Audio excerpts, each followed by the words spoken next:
Bismillahirrahmanirrahim. Assalamu alaikum, dear brothers and sisters. I hope all of you are doing well. May Allah grant you a house in Jannah next to the noble Prophet Sallallahu Alaihi Wasallam. Ameen.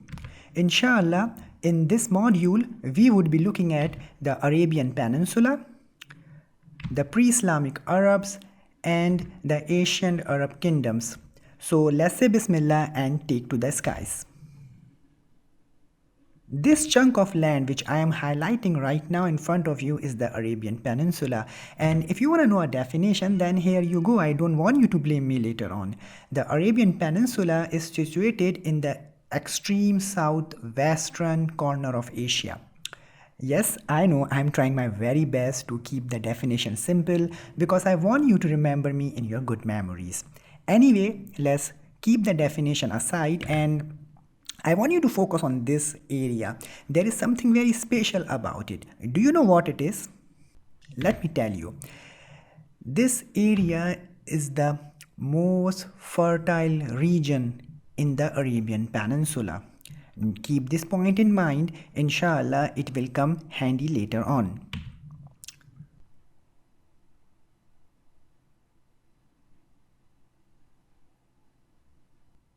Let's move on to the pre-Islamic Arabs. And believe me or not, this ninja looking guy is an Arab actually. Alright, I know that was a bad joke. Let's start our discussion. Broadly speaking, we can divide the pre-Islamic Arabs into two groups, the Southern Arabs and the Northern Arabs. Let's move back to our map so we can have some visual understanding as well. The Southern Arabs were situated in the south of the Arabian Peninsula and the Northern Arabs were situated in the north. So really, yeah, this is a no-brainer. But remember our most fertile region of the Arabian Peninsula? Well, guess what? The Southern Arabs were the inhabitants of it. The Southern Arabs and the Northern Arabs are also known by another name, the Qahtani Arabs and the Adnani Arabs. There has always been a rivalry between the two.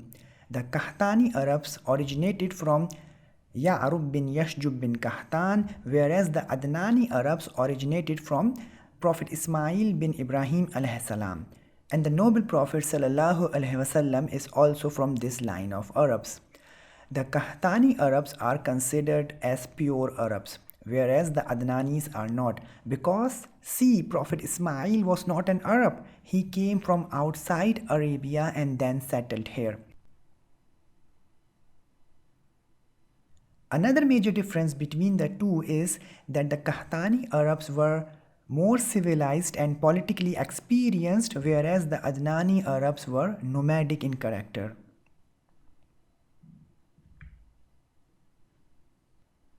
We can further divide the pre-Islamic Arabs into two categories, desert dweller, Ahlul Badia, and townspeople, Ahlul Hadara. And this grouping was present in both of them. So in Qahtani Arabs we had desert dwellers and townspeople. Similarly in Adnani Arabs we had desert dwellers and townspeople. Another important point to note here is that the governmental organization of both of these groups, the desert dwellers and townspeople, was mainly based on the natural facilities which were available to them and their economic activities. So here you have it, your pre-Islamic Arab rectangle. Now we would be moving to the last part of our module, the ancient Arab kingdoms, and inshallah we would be looking at 6 of them. The kingdom of Ma'in, Himyar, Anbat, Tadmur, Ghassan and Lakham. Yup, I just did that in a single breath. Anyways, jokes apart, let's first see where they were situated using our map so we can have a better understanding of their location. Inshallah, now we would be discussing the kingdom of Ma'in. Karnaw was the capital of the kingdom of Ma'in and it is located between Najran and Hadramaut. And if you go there today, then yep, nothing much remaining to talk about. Anyway, don't worry, I will give you some pointers inshallah. The kingdom of Ma'in is the most ancient Arab kingdom known to history. It existed in the 2nd century before Christ in northern Yemen. It was a prosperous and organized state having commercial relationship with foreign countries. However, we know very little about the nature of the government which this kingdom had.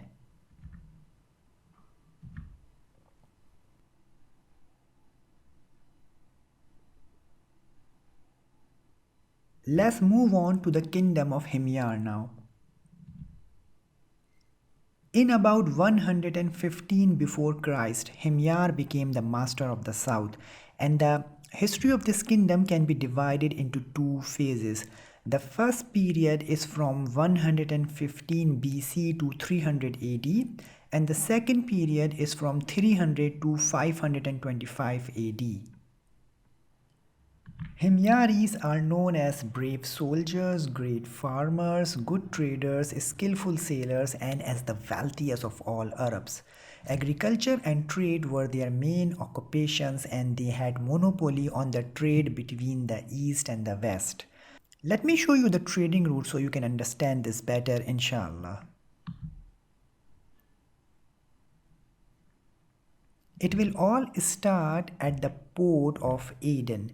From here, a route goes towards India, passing through the Gulf of Aden straight into the Arabian Sea.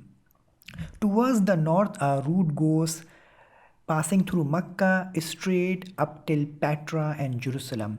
From here, a route goes towards Syria and then straight into Persia. From Petra, another route goes towards Memphis. From here, it goes towards Europe, going into the Mediterranean Sea. And from Memphis, the other route goes towards Thebes and then into the African interior. Traces of this great kingdom can be found throughout this region, whether it be Zafar, which was also the capital of this kingdom, Marib, Sana, and Aden. For example, the Great Dam of Marib and the Gandam Palace at Sana.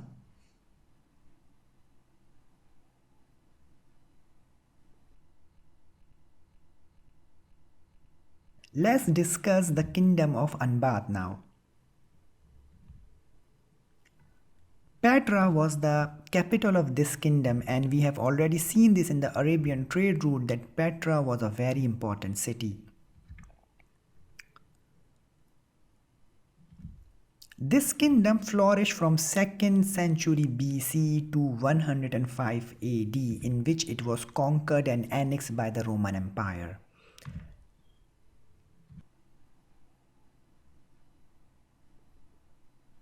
Petra was an impregnable city carved out of solid rock. It had plenty of pure water, and there was no water anywhere nearby, so all the caravans had to go through it.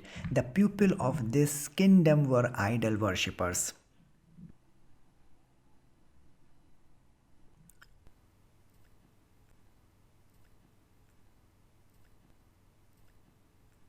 Let's now move to the kingdom of Tadmur.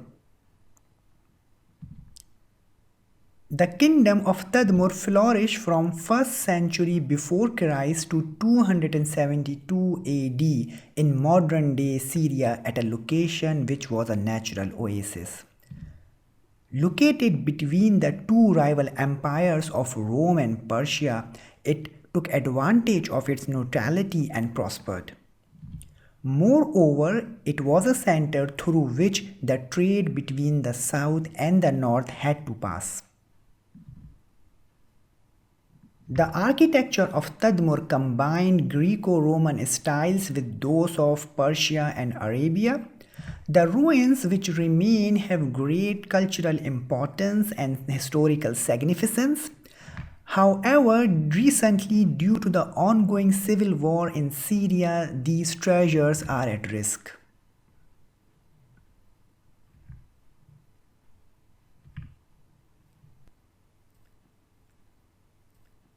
So we now have two kingdoms remaining, the kingdom of Ghassan and the kingdom of Lakham. Do you remember our southern Arabs? Well, guess what? These were the southern Arabs who migrated to the north and established these two powerful kingdoms. The kingdom of Lakham was a Persian vassal, whereas the kingdom of Ghassan was under the suzerainty of the Byzantine emperors. Let's start with the right hand following the sunnah of the noble Prophet sallallahu alaihi wasallam. The capital of Lakham was at Al-Hira, which is in the region west of Euphrates. It was established in the beginning of the 2nd century AD. The kingdom of Lakham did not attain a very high level of civilization, but it was a nursery of learning and writing.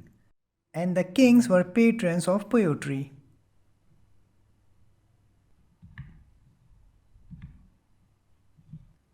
Moving on to Ghassan, Al-Jibaya was their capital. Ghassanis migrated from Yemen in the early 3rd century to this region, which is called the Levant region. After migration, they converted to Christianity in the first few centuries, while some of them were already Christians who migrated to the north to escape religious persecution. The rulers of Ghassan were given the titles Phylarch and Patricius by the Byzantine emperors. These were the highest ranks next to the emperor himself. Ghassanis were superior in culture to Lakhams.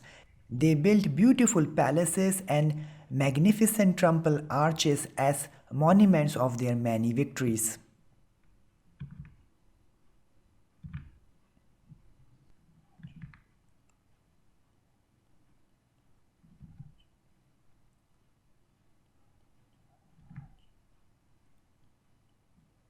With this, we would be ending our first module. Please do feel free to get in touch with me if you have any questions. I would also be looking forward for your feedback. If you like the content, then kindly do encourage as many people as you can to join this course so they can benefit as well, inshallah. Jazakumullahu khairan. Assalamu alaikum.